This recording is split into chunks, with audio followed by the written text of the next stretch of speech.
नमस्कार, माधुरीज किचनमध्ये तुमचं खूप मनापासून स्वागत आहे. आज आपण स्कूल टिफिनसाठी लागणारे मस्त असे हेल्दी पराठे बनवणार आहोत. त्यासाठी मी इथे 2 बीटरूट किसून घेतले, 2 कप गव्हाचं पीठ घेतलेलं आहे आणि अर्धा कप बेसन घेतलेलं आहे.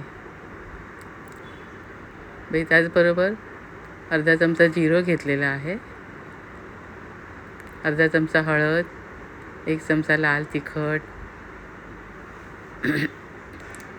अर्धी वाटी कोथिंबीर घेतलेली आहे, 3-4 चमचे तीळ घातलेत. पांढरे तीळ घातल्याने पराठे छान लागतात. तसंच 2 चमचे मिरचीचा ठेचा घातलेला आहे आणि 4 चमचे मी इथे शेंगदाण्याचं कूट पण घातलेलं आहे. त्यामुळे पराठे आपले अजून टेस्टी होतात. आता आपण हे सारं मिक्स करून घेऊया आणि थोडं थोडं पाणी घालून पीठ मळून घेऊया. अगदी थोडं थोडं पाणी घालायचं, एकदम जास्त घालायचं नाही. आपण नेहमी चपातीला पीठ कसं मळतो तसं मऊसर पीठ आपल्याला मळून घ्यायचं आहे. पीठ मळताना थोडंसं आपण चमचाभर तेल घालायचं, म्हणजे पराठे आपले छान मऊ होतात. आता बघा माझं पीठ मळून झालं आहे. आता आपण पराठा लाटायला घेऊया. पराठे अगदी अलगद लाटता येतात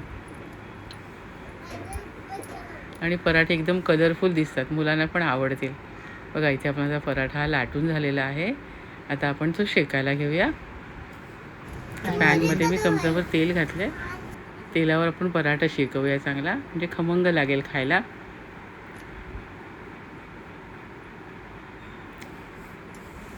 तर 2 मिनटं झाली की पराठा उलटून घेऊया.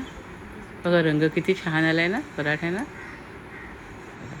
मस्त दिसतो एकदम आणि खायलाही खमंग लागतो. मुलांच्या शाळेसाठी हा उपयुक्त पर्याय आहे. तुम्ही घाईच्या वेळेला हा पराठा पटकन करू शकता. एकदम भारी दिसतोय बघा आणि झालाही छान. तुम्ही सुद्धा माझ्या पद्धतीने असे छान पराठे मुलांना करून द्या, मोठ्यांना द्या. तुम्ही खा, मुलांना द्या, खात राहा, आनंदी राहा, स्वतःची काळजी घ्या आणि माझे व्हिडिओ पाहत राहा. माझे व्हिडिओ पाहिल्याबद्दल तुम्हाला खूप खूप धन्यवाद. नक्की करून बघा हां.